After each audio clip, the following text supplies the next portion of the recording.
How you doing, everybody? Welcome back to Staying Focused for Jesus. I just want to share more evidence to prove the point about who the true Hebrews of the flesh are.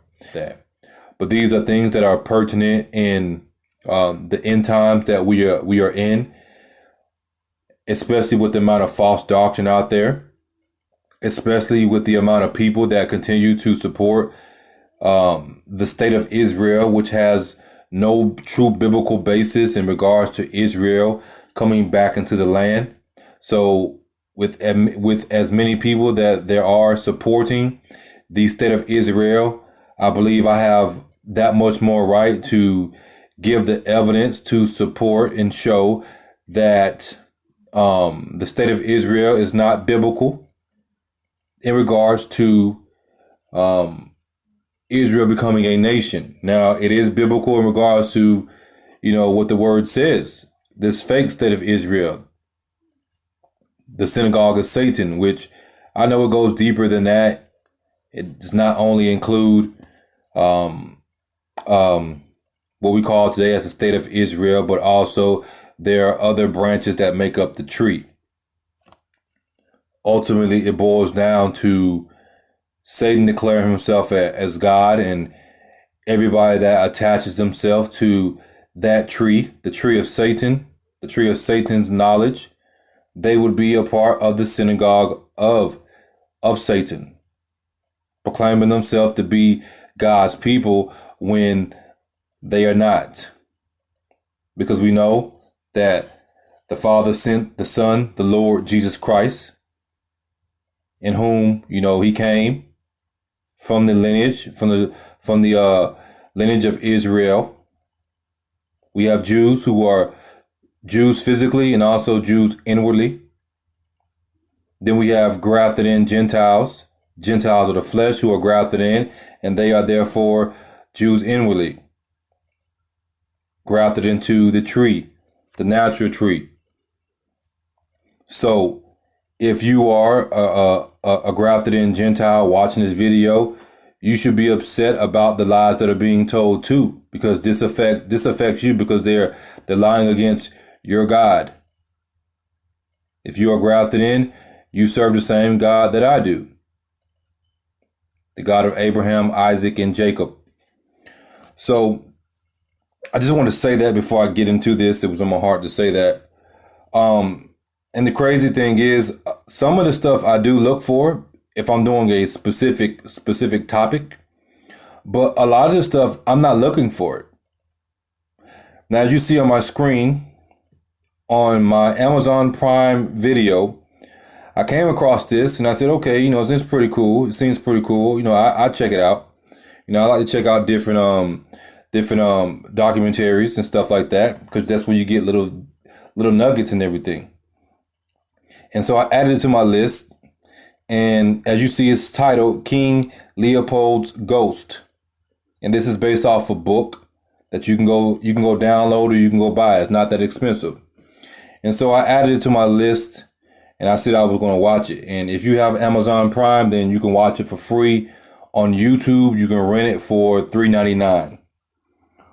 So let's get a little bit of a backstory about it. It says the story of the Congo is one of appalling brutality. The narrative follows the troubled history of the region from King Leopold II of Belgium's avaricious economic exploitation of the country, tracing the impact of this horrifying and often forgotten colonial crime through to the modern day. This brutally honest doc is a heart-rending tale of a rich country destroyed by imperial greed. And so far it's it's good. So far it's good. But as I'm watching it, something caught my eye, and I'm going to show you in the video what caught my eye, and then we're going to go from there. So let's go ahead and watch it.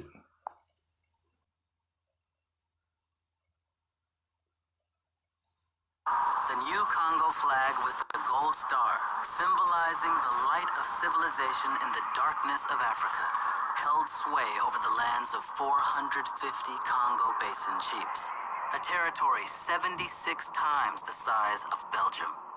Over 900,000 square miles had become the private estate of King Leopold. There is no question of granting the slightest political power to Negroes. That would be absurd. The white man, heads of the stations, retain all the powers.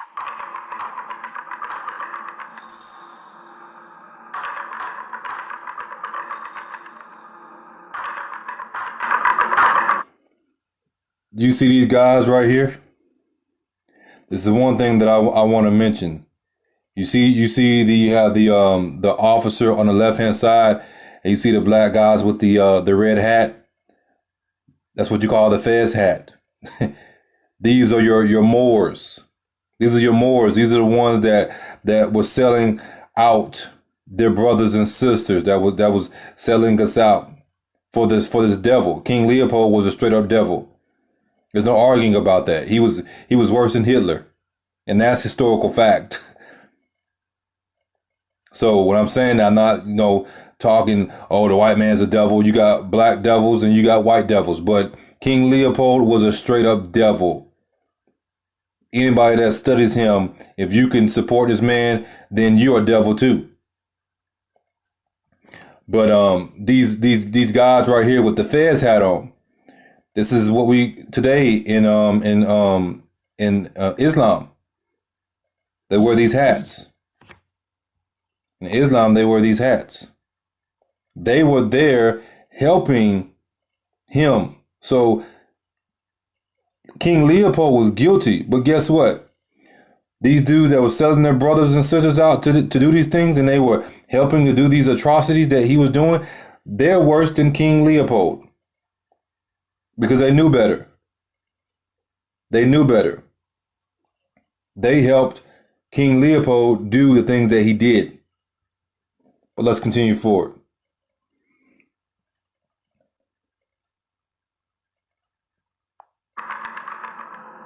Leopold maintained a complete monopoly, even as he insisted that he was opening up Africa to free trade and that his venture had no commercial interest.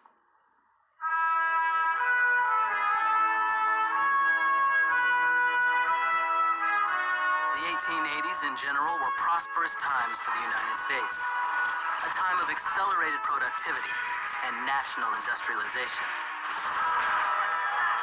America was moving toward an economic ascendancy that would exceed the greatest of the European powers and launch America's own colonial ambitions. Leopold looked across the Atlantic and extended the tactical range of his public relations. He developed a dazzling campaign of misinformation. It's called spin, and Leopold was a master of spin control. So this is the guy right here, Adam Hochschild. He wrote the actual book that this documentary is based off of. Now, if you heard what they said that the things that King Leopold was doing, it helped is one of the catalysts that helped catapult America into what we call the Industrial Revolution. So they made all this money by him literally taking this land, deceiving people, and then guising it under the guise of philanthropy. And this is all things you can go look up. It's called spin, and Leopold was a master of spin control. He could have taught today's American tobacco companies a thing or two about public relations. Leopold convinced a number of American politicians that what he... Okay, let me see if I can go back and catch that. It's called spin, and Leopold was a master of spin control. He could have taught today's American tobacco companies a thing or two about public relations. Leopold convinced a number... Now, I was watching this, and this is what I saw. It said Canaan for modern Israelites. So I'm like, okay, what is that? So y'all know me. I went on a search, and it wasn't too hard to find because the guy that you just saw, he actually has it quoted in his book. He actually has it quoted in his book. So let's go read the context and see what it's talking about in regards to Canaan for modern Israelites. Let's go see what he's talking about. So on the left hand side, you see this is the actual book. You can go get it off Amazon, or you can get the ebook or whatever you want to do. And let's just read the context so we can let's roll. As he was winning congressional support for Leopold's claim to the Congo, Sanford discovered an unexpected ally. Senator John Tyler Morgan of Alabama, a former Confederate brigadier general, was chairman of the Senate Foreign Relations Committee. Like most white Southern politicians of the era, he was frightened by the specter of millions of freed slaves and their descendants harboring threatening dreams of equality. But I thought they believed that all men were created equal. Remember, Benjamin Franklin, he held the same beliefs. They did not want us here. They wanted us out.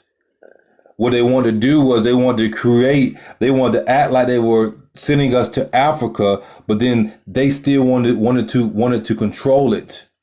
So then they would use us to manufacture different things and stuff like that, and then then they would import and stuff like that, and back and forth with them controlling it, with it looking like that we had a sense of control but no true control at all. So it says again, he was frightened by the specter of millions of freed slaves and their descendants harboring threatening dreams of equality. The fierce-looking mustached senator, small in stature but loud in bluster, thundered ominously about the dangers of, quote, enforced Negro rule. Civil rights, pretty much. I tell people all the time, civil rights was one of the worst things that could happen for not only blacks, but also whites too. Because what it did was it forced things into motion, and you cannot force things into motion when people's hearts are not right. We're not God. God can do that because he knows what he's doing. But when you put laws into place and you force people to do things that they don't want to do, then it ends up being worse than what it originally was. And that's exactly what's going on today. It's worse than what it originally was when they were allegedly fighting for rights. I'm not about to fight for rights that, that are God given. I'm not about to fight for no rights that are God given. I don't care if they try to take them away or not. We all have God given rights. Whether we are what we call the so-called black man, so-called black woman, or so-called white man or so-called white woman. I don't have the right as a black man to come and take your property because you're white. I don't have the right to do that. I don't have the right to treat you how the hell I want to treat you. You know what I'm saying? Just spit on you and do all type of stuff simply because you're white. You have a God-given right to protect yourself. You have those God-given rights. If I want to act crazy towards you or whatever, meaning me putting my hands on you physically and doing harm to you and stuff like that. You have that God-given right. People take the scriptures out of context when they talk about the disciples and stuff like that, and not doing no harm to other people. You got to understand this. Let me ask you this question. Yes, we know that as believers, we're not supposed to use violence. But let me ask you this.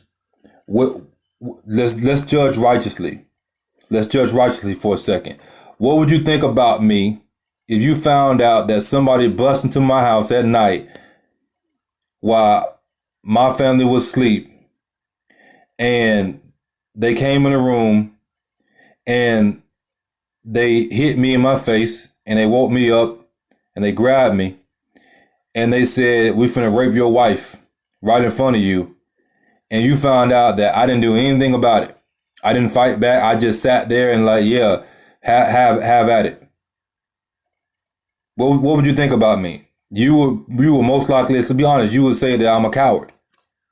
So you just sat there and you just let them rape your wife, and you didn't do anything. You didn't try to do anything, even though they may have had me, you know what I'm saying, bound, you know, or whatever. The two men got my arms.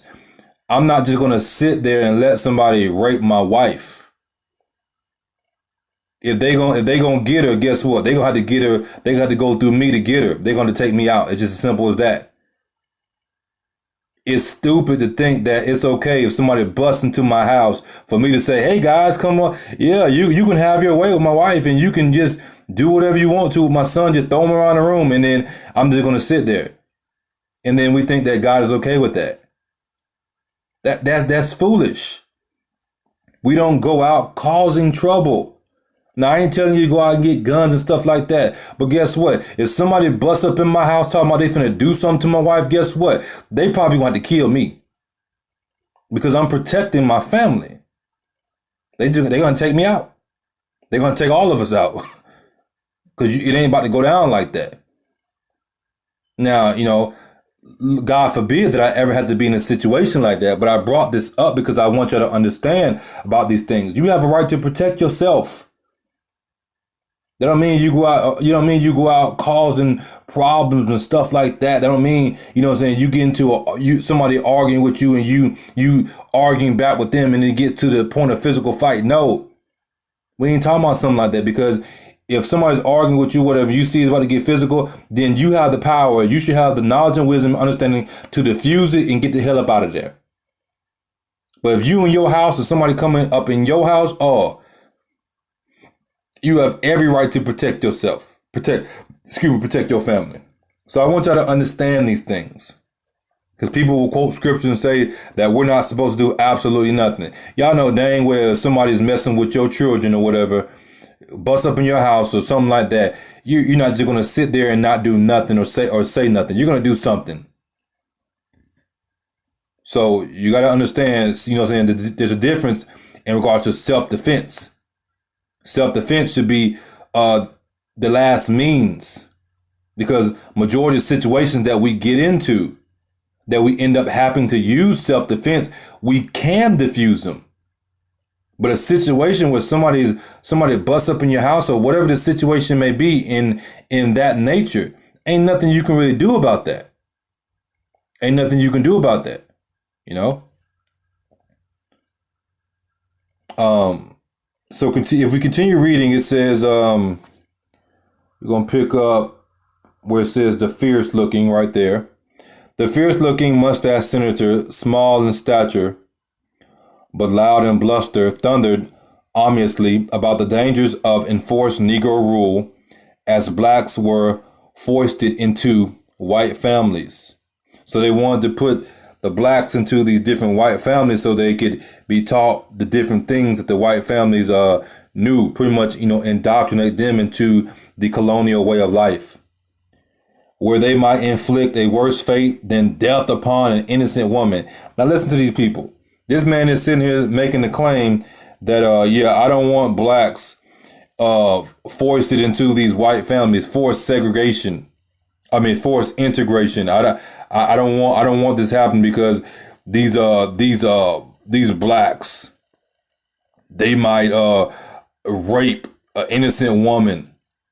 It's ridiculous. Not saying that it couldn't happen, but it was them that was doing these things. But this is the mindset of these people. Morgan fretted for years over the problem of this growing black population. These are not my words, people. These are not my words. This is their words. You know, we have to understand these things. We can't be afraid to step into spiritual matters to get an understanding of what's going on, because we allow our flesh to get in the way because we feel a certain way about blacks or we feel a certain way about whites. Let's not be carnal. Let's be spiritual. Let's walk in the spirit and let's understand in the spirit why these things are important. And if you're going to be mad at anybody, you definitely can't be mad at me. I'm not your enemy. I'm not your enemy. These people right here are your enemies because you have people walking around like this, both white and black, that have this mindset. So I want y'all to be aware of these things so that you don't get sucked off into these wars that are going on, these race wars that are going on, because they're only going to increase. And I also want you to understand who the people are so that you won't continue to be deceived. Meaning, when I say who the people, the physical people of the flesh, and that we have been lied to, including myself, because y'all know for the longest, I supported, that was Israel, until I started to pray. The Lord started to tug on my heart. I never thought second about it. I didn't grow up, oh, I'm a black Hebrew Israelite. None of that. None of that. I wasn't even looking for it. I was reading the scriptures, and I said, this sounds like black folks. Why does it sound like black folks? I was reading the scriptures, wasn't looking for it or nothing. And then I started to ask questions, and then the journey began, which led me up to the point that I'm making this video right now, including the rest of the videos. I wasn't out there looking for it, y'all. Lord led it to me because it was my purpose. It was my destiny to come into this knowledge for this specific time period, for this specific purpose, right here, right now, to do the will of the Lord in which He has called me to do. So it continues on. It says, his solution, endorsed by many, was simple. Send them back to Africa. Remember, we covered Benjamin Franklin. He wanted the same thing. So always urging a general exodus of Southern blacks at various times in his long career, Morgan also advocated sending them to Hawaii, to Cuba, and to the Philippines, which perhaps because the islands were so far away, he claimed were a native home of the Negro. So he's telling you that he wanted this, they wanted to send Negroes to a faraway place in relation to America, because the Negro had came from a place that was far away. But Africa was always first choice. To Morgan, Leopold's new state seemed heaven sent.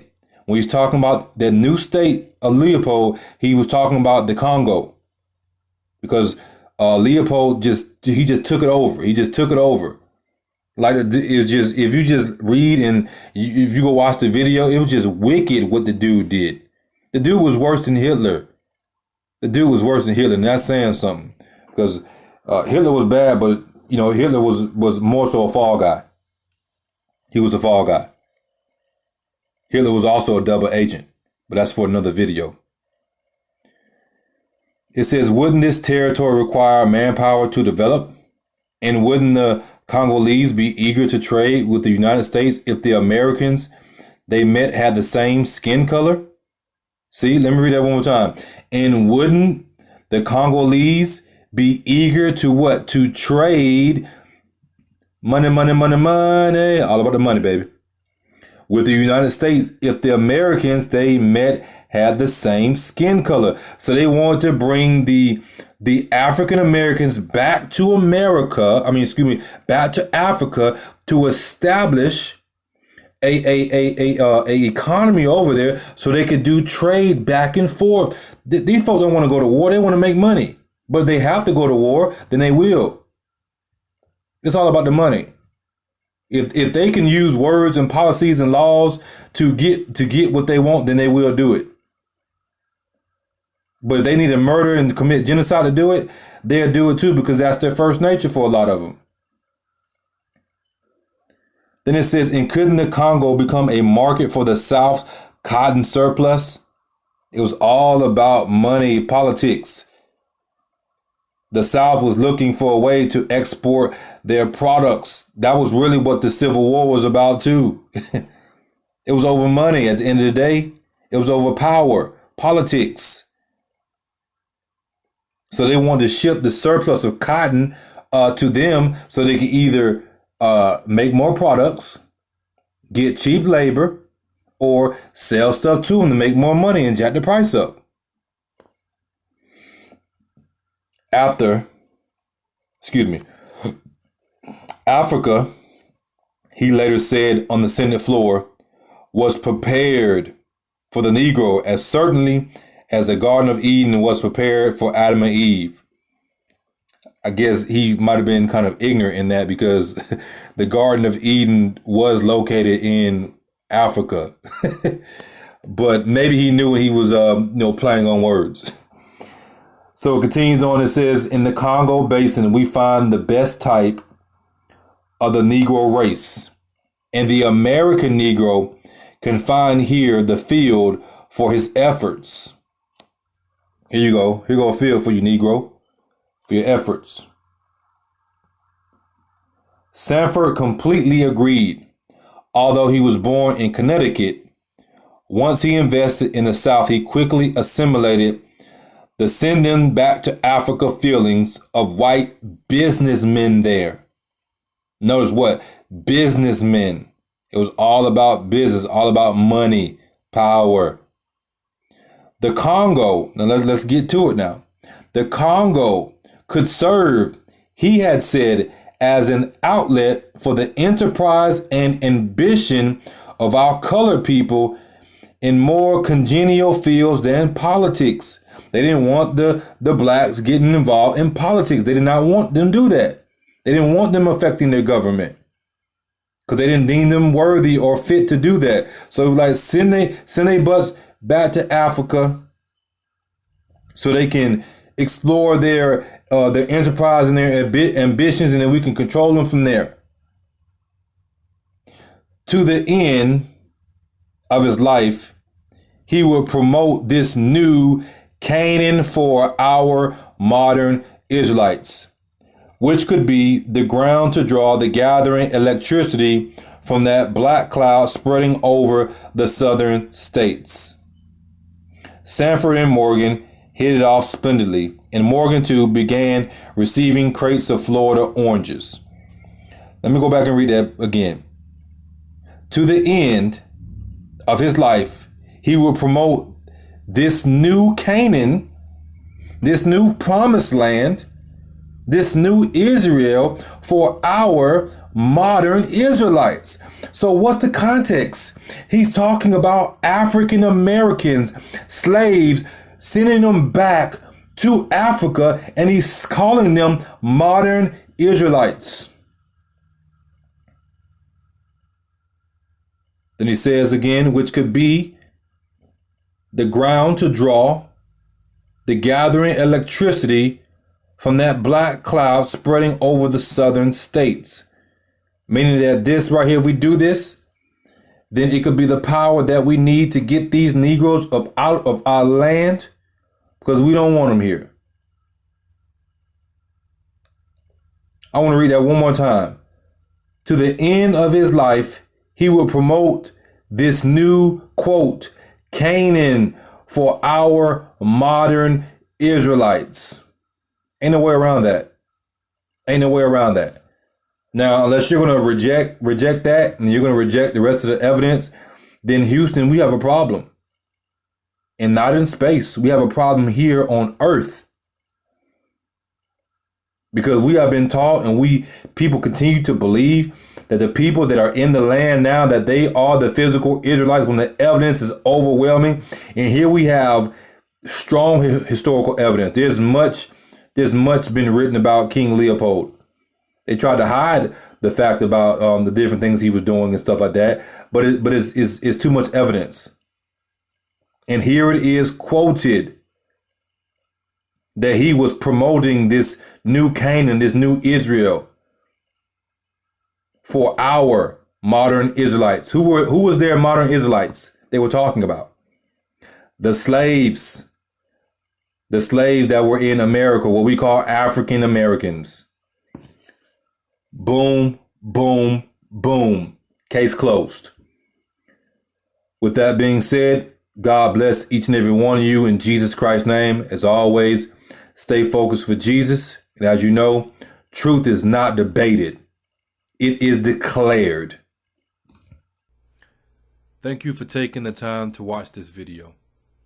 If it was edifying to you, be sure to do your part and share it on all your social media outlets, websites, and forums.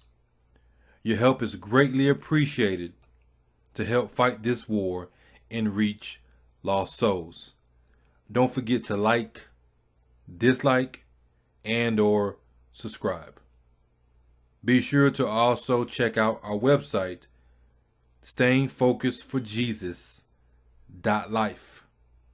And make sure you check out that resource section, which has a lot of videos that I share and some other stuff. Books, documents, PDF, websites, many things, and it's growing daily as I add to it. Also follow us on Facebook for even more content. Staying Focused for Jesus on Facebook.